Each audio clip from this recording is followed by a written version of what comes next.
साक्षीदार news channel मध्ये आपले स्वागत आहे। दानवे साहेब, आज माझी तर चौकशी तर लावली, पण माझ्या 10व्या वर्गातल्या मुलाची सुद्धा या शिंदे गटानं चौकशी लावली। माझ्या 8व्या वर्गातल्या मुलीची सुद्धा एंटी करप्शनची चौकशी लावली, परंतु तुमचा आमदार कधी डगमगला नाही। जेव्हा मी सुरतला गेलो तो माझ्या संग कशी परिस्थिती, कसा घात करण्यात आला।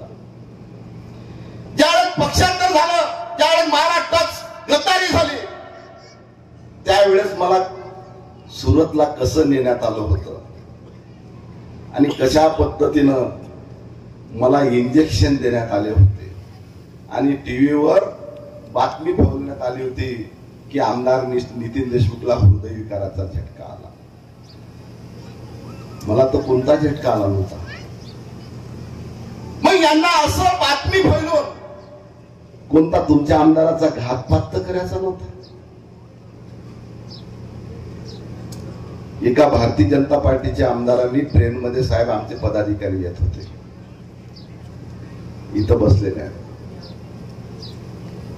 राहुल कराडे हजर आहे, त्या आमदाराशी चर्चा झाली आणि त्या आमदारांनी सांगितलं तर वरून दिल्लीत फोन आला होता, कोणत्याही परिस्थितीत नितीन देशमुख परत जाता कामा नये, मारून टाकायचं काम पडलं तरी गेम करून टाका।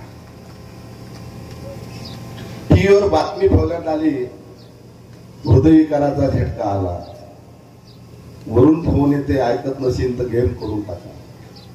हे कोण सांगते? हे भारतीय जनता पार्टीचा एक आमदार आपल्या कार्यकर्त्याला ट्रेन मध्ये एका वर्षानंतर सांगते, मी नाही म्हणत। परंतु हा छत्रपती शिवाजी महाराजांचा मावळा, उद्धव साहेबांचा मावळा, सर कटा सकते लेकिन सर झुका सकते नाही, आणि हे गद्दार शिवसेना कुठं दिसणार नाही। खऱ्या अर्थानं माझं जेव्हा विजयी हा आपला निश्चित आहे, पण माझं जेव्हा समाधान होईल की शिंदे गटाचं ह्या मतदारसंघात जेव्हा डिपॉझिट जाईल तेव्हा माझं समाधान होईल।